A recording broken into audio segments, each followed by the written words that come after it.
Hi hello എല്ലാവർക്കും നമസ്കാരം. ഇന്ന് വന്നിട്ടുള്ളത് റാഗി കൊണ്ടുള്ള ഒരു ബ്രേക്ക്ഫാസ്റ്റ് ആണ്. അതേപോലെ ഡിന്നറൊക്കെ ഇത് കഴിക്കാൻ പറ്റും. ഇതെങ്ങനെ ഉണ്ടാക്കാൻ നോക്കാം കേട്ടോ. മില്ലറ്റ് അല്ലേ, റാഗി മില്ലറ്റ് വർഗ്ഗത്തിൽപ്പെട്ടതാണ്. ഇതിന് വേണ്ടിയിട്ട് മുഴുവനോടുള്ള ഒരു കപ്പ് റാഗി എടുക്കുന്നുണ്ട്. ഇതൊരു 5-6 പേർക്ക് കഴിക്കാൻ പറ്റും കേട്ടോ.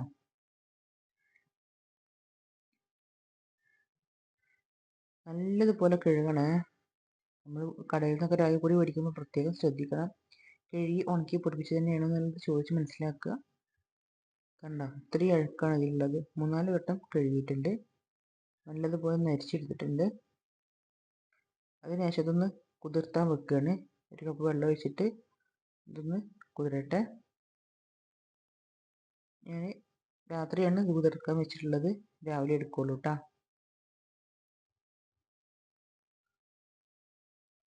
രാവിലെ എടുത്തിട്ടുണ്ട്. നോക്കുമ്പോൾ ഇങ്ങനെ പത വന്നിട്ടുണ്ടാവും. ഇപ്പോൾ ഒന്നും കൂടെ കഴുകി ഊറ്റി വെച്ചിട്ടുണ്ട് കേട്ടോ. അതിനുശേഷം ഒരു മിക്സിൻ്റെ ജാറിലേക്ക് ഇട്ട് കൊടുക്കുക.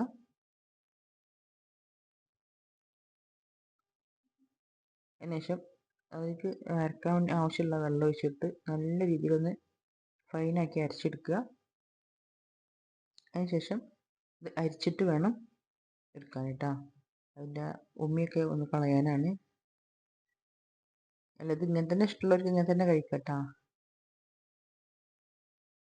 കുഴപ്പമൊന്നുമില്ല. ഇങ്ങനെ തന്നെ അത് കഴിക്കുക. പക്ഷെ ഒരു കുത്തലുണ്ടാവും. ഞാൻ ഒരു പ്രാവശ്യം ഇതുപോലെ കഴിച്ചിട്ടുണ്ട്, അപ്പോൾ എനിക്ക് ഇഷ്ടപ്പെട്ടിട്ടില്ല. അതുകൊണ്ടാണ് ഞാൻ അരിച്ചിട്ട് ഉപയോഗിക്കുന്നത്. നമ്മൾ ചെറിയ കുട്ടികൾക്കൊക്കെ 6 മാസം കഴിഞ്ഞ കുട്ടികൾക്ക് കുറുക്ക് കൊടുക്കുമ്പോൾ ഇത് കൊടുക്കലുണ്ട്. ഇങ്ങനെ അരിച്ചിട്ടതിന് ശേഷം പാലരിച്ചിട്ട് കുറുക്കായി കൊടുക്കലുണ്ട്. എത്ര പേര് കൊടുക്കേണ്ടതെന്ന് കമൻറ്റ് ചെയ്യണ്ടിട്ടാ. ഓക്കെ, നല്ലതുപോലെ ഒന്ന് ഇതേപോലെ നിങ്ങൾ പ്രസ് ചെയ്തിട്ട് എടുക്കുക കേട്ടോ. അതിന് ശേഷം എന്താ പറയുക, ആവശ്യത്തിലുള്ള വെള്ളം ഒഴിച്ച് കൊടുക്കുക. 4-5 കപ്പോളം വെള്ളം ഞാൻ ഒഴിച്ചിട്ടുണ്ട്. 1 കപ്പ് റാഗി എടുത്തിട്ടുള്ളത്. അപ്പോൾ അത്യാവശ്യം നല്ല പൊടി ഉണ്ടാവും. കുറുക്കിയെടുക്കണേ, വെള്ളം 6 പേർക്ക് കഴിക്കാൻ പറ്റും എന്നുള്ളത്. അപ്പോൾ അത്രയും വെള്ളം ഒഴിച്ചിട്ടുണ്ട്. കുറുക്കിയെടുക്കുക. ഒരു ഇത്തിരി ഉപ്പിട്ട് കൊടുക്കുക കേട്ടോ, അത് കാണിക്കാൻ വിട്ടുപോയിട്ടുണ്ട്. ഇനി നമുക്ക് എങ്ങനെ തയ്യാറാക്കാൻ നോക്കാം. തണുത്തതിന് ശേഷം ഒരു മിക്സിൻ്റെ ബൗളിലോട്ട് ഇട്ട് കൊടുക്കുക, ജാറിലേക്ക് ഇട്ട് കൊടുക്കുക. 2-3 സ്പൂൺ ഇട്ടാൽ കയ്യിൽ ഇട്ട് കൊടുക്കുക. പിന്നെ എനിക്ക് വേണ്ടത് പാലാണ്. പാല് കുറച്ച് ഒഴിച്ച് കൊടുക്കുക. അതിന് ശേഷം ശർക്കര ഇട്ടാ, ഞാനിതിൽ ശർക്കര പാവാണ് ഒഴിക്കുന്നത്. തേൻ ഉപയോഗിക്കാം, ഈത്തപ്പഴം ഇടാം, എന്ത് വേണമെങ്കിലും ചെയ്യട്ടോ.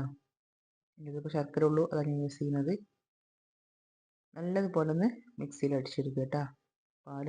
പാലും റാഗിയും കൂടെ കേട്ടോ. പിന്നെ ഒരു 2 ബനാന എടുത്തിട്ടുണ്ട്, അതായത് റോബസ്റ്റിൻ്റെ പഴം എടുത്തിട്ടുള്ളത്.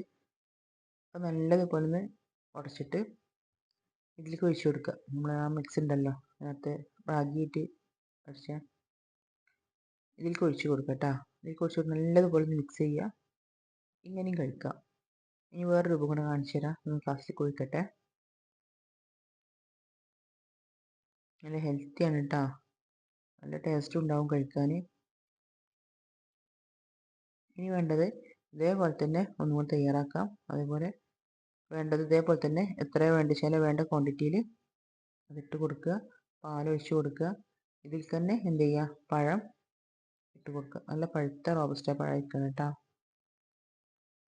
ഇങ്ങനെ അടിച്ചെടുക്കുമ്പോൾ പ്രത്യേകം ശ്രദ്ധിക്കണം. അത് കറുത്ത പഴമാണെങ്കിൽ അത്രയും നല്ലതാണ്. അയ്യെന്ന് പറയും ചിലരൊക്കെ കാണുമ്പോൾ.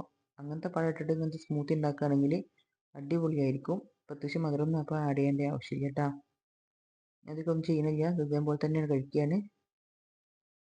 എന്താ അതേപോലെ ഇരിക്കും, നല്ല കട്ടിയുണ്ട്. അതൊരു ഗ്ലാസ് കുടിച്ചാൽ നല്ല വയറൊക്കെ ഫില്ലായിരിക്കും. അപ്പോൾ എല്ലാ കൂട്ടുകാരും ഉണ്ടാക്കി നോക്കുക.